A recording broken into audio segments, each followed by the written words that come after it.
बिस्मिल्लाहिर्रहमानिर्रहीम। अस्सलाम वालेकुम डियर स्टूडेंट्स। आज हम बेसिक फायर सेफ्टी कोर्स का लेक्चर नंबर 3 पढ़ेंगे, जिसमें हम देखेंगे कि आग की इकसाम कितनी होती है।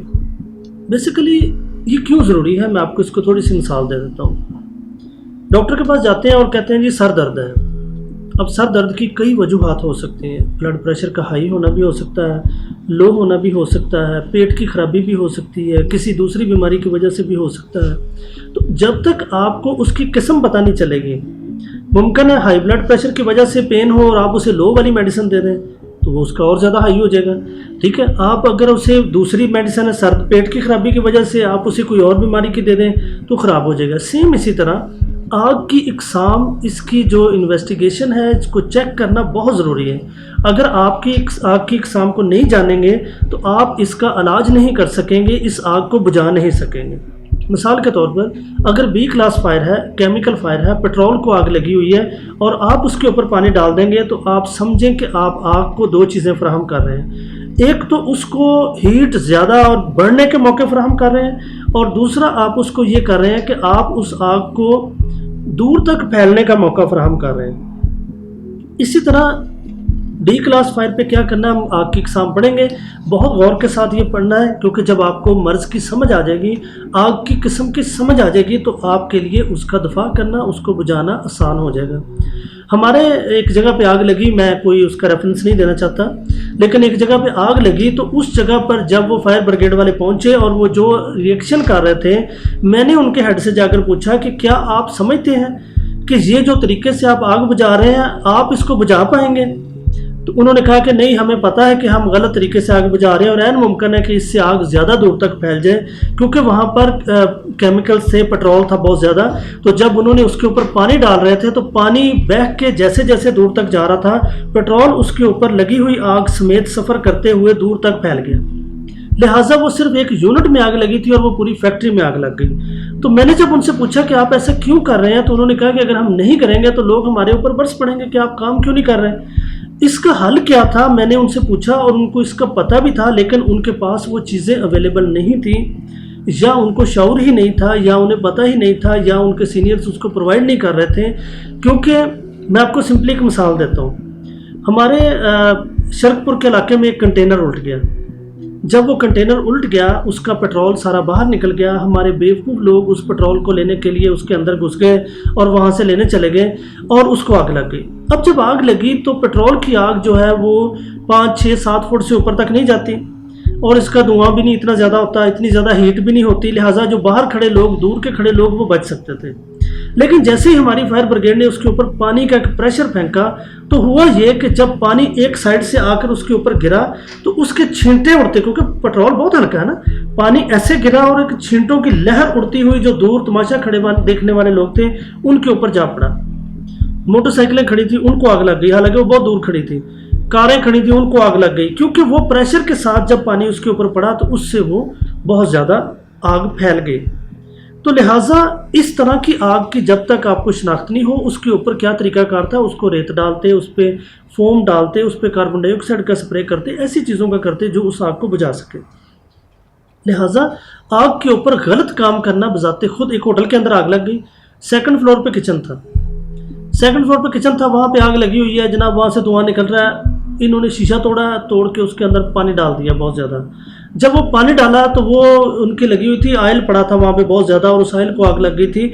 लिहाजा वो जो है ऑयल पानी जैसे ही बह के निकला, अब वो पानी जो है उसके ऊपर ऊपर आग तैर रही है और तैरते तैरते ही, अभी आपको हम थोड़ा सा इसका प्रैक्टिकल भी दिखाएंगे कि ये किस तरह होता है। तो वो तैरते तैरते तैरते तैरते निचले फ्लोर पर भी आ गई और वो चारों तरफ आग फैल गई, कमरों के अंदर भी आग चली गई। हालांकि वो नहीं जानी थी, पत्थर लगा हुआ था, पत्थर पे आग तो सफ़र नहीं करेगी ना।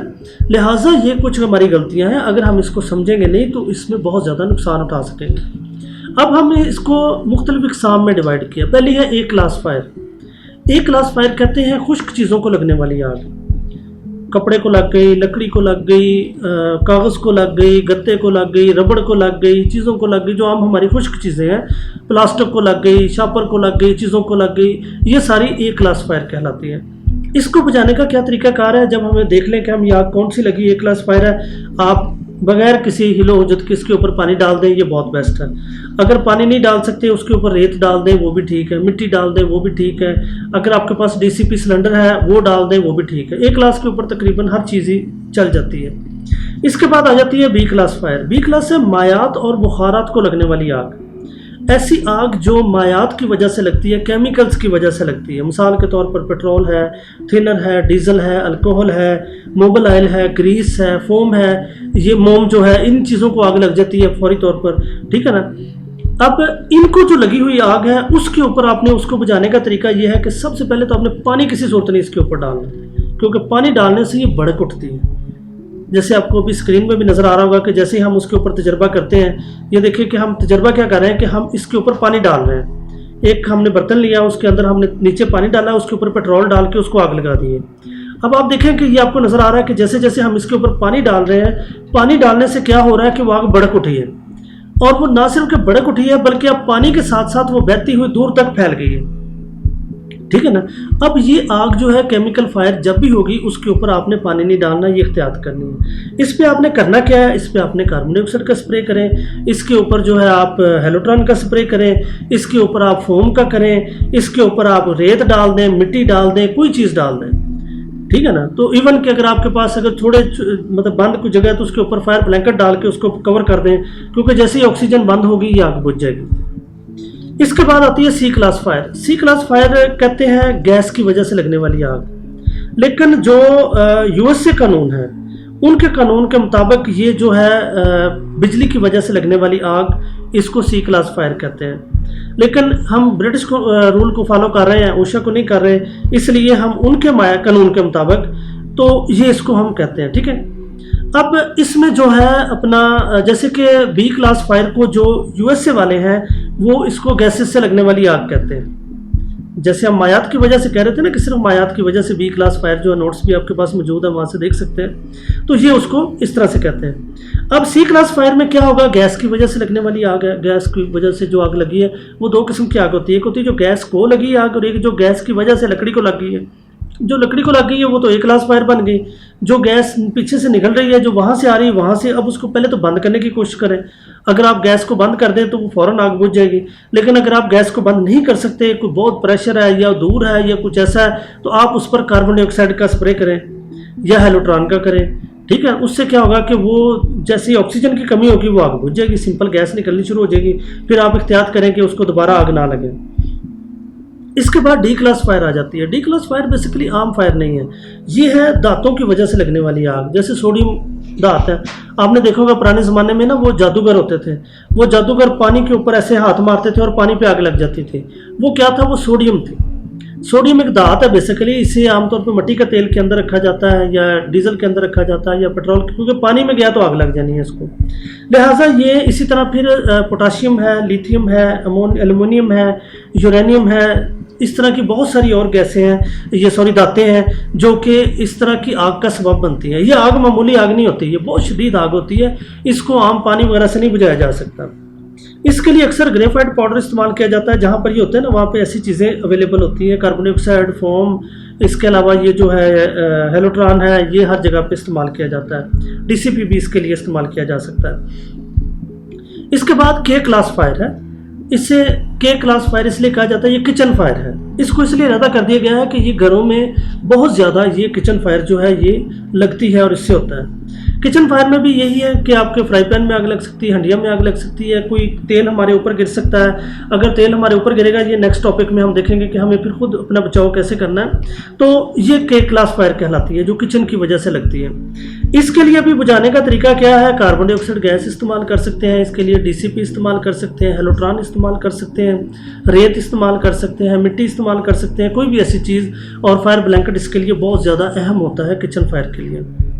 तो इसके बाद जो है ये हमारा अगला टॉपिक आता है कि जिसमें हम देखते हैं कि अगर किचन फायर के दौरान हमारे अपने कपड़ों को आग लग गई है। अपने कपड़ों को आग लगने की दो वजूहत होती हैं, या किसी पेट्रोल पंप से या किसी जगह पे मतलब कोई केमिकल हमने पकड़ा हुआ है वो हमारे ऊपर गिर गया है, या किचन में अक्सर होता है कि वो आग लगी है, हम घबरा गए ऐसे करके तो वो हमारे ऊपर गिर गया है, या किसी और वजह से जो है ये किचन फायर लग जाती है। अगर हमारे कपड़ों को आग लग गई है तो आपने भागना नहीं है, आपने शोर नहीं मचाना, आपने ज़्यादा देर खड़े नहीं रहना, बल्कि कोई खुली जगह देखकर आप उसके ऊपर लेट जाएंगे। क्योंकि देखें ना, अगर आग लगी है कपड़ों को, तो मेरे जहाँ पे आग लगी है तो वो मेरे चेहरे को जला देगी। चेहरे में मेरी आंखें, मेरा नाक, मेरा चेहरा जो है वो बहुत हसास है, इसलिए मुझे उसको बचाने के लिए या फौरी तौर पर ऐसे हाथ रख लूँगा। अपने ऊपर हाथ रखने के बाद फिर मैं क्या करूँगा, मैं लेट जाऊँगा। अगर मैं लेटूंगा सिर्फ इतना हिस्सा बर्न होगा, और अगर मैं उल्टा लेट जाऊंगा तो वो प्रेशर से बंद, प्रेस होने की वजह से वो आग बुझ जाएगी। लिहाजा ये बहुत ज़्यादा एहतियात करनी है कि अगर ऐसी आग लगे तो भागना नहीं, शोर नहीं मचाना, चीखें नहीं मारनी, रोना नहीं है, बल्कि कोशिश करते रहना है हर वक्त कि उसको किसी न किसी तरीके से हम काबू पा सकें। हम बहुत बड़ी बड़ी आग पर काबू पा सकते हैं। ये आग हमारी गुलाम है, आग हमारी हाकम नहीं है, हमें इससे डरना नहीं है, बल्कि इसको इसकी हद में रखने के लिए हमें कंट्रोल रखना है। अक्सर ऐसे होता है कि जो चूल्हे वगैरह का पाइप है वो उतर जाता है और वहाँ भी आग लगने के चांस होते हैं, कमरे में आग भर जाती है। अगर फ़र्ज़ करें कि कमरे में आग भर जाती है तो आपने क्या करना है कि आपने फ़ौरी तौर पर उसको एग्जॉस्ट के ज़रिए खोल दें, खिड़कियाँ खोल दें, दरवाजे खोल दें अगर गैस भरी हुई है वहाँ पर, ताकि वो गैस वहाँ से निकल जाए। और जब तक निकल ना जाए उसकी लाइट भी ऑन ना करें, क्योंकि लाइट में भी बाज़ का हल्का सा स्पार्क होने से भी आग लग सकती होती है। तो ये आज का हमारा टॉपिक ख़त्म हुआ। इसको पढ़ें अच्छी तरीके से, ये बहुत अहम टॉपिक्स हैं, इनको लिखें कागज़ के ऊपर ताकि कम से कम एक दफ़ा आपकी रिवीजन हो जाए। इसको लिखने के बाद आप इसकी जो है वो प्रैक्टिस भी करें, हमारे नोट्स डाउनलोड कर लें और इस लेक्चर को बार बार सुनें ताकि आपको समझ आ सके। और ख़ास तौर पर अगर आपको ये हमारी कोशिश अच्छी लगती है तो अपने दूसरे दोस्तों के साथ हमारा वेब लिंक शेयर करें ताकि वो उन लोगों तक भी पहुँच सके, सब लोगों की मदद हो सके। अल्लाह हाफिज़।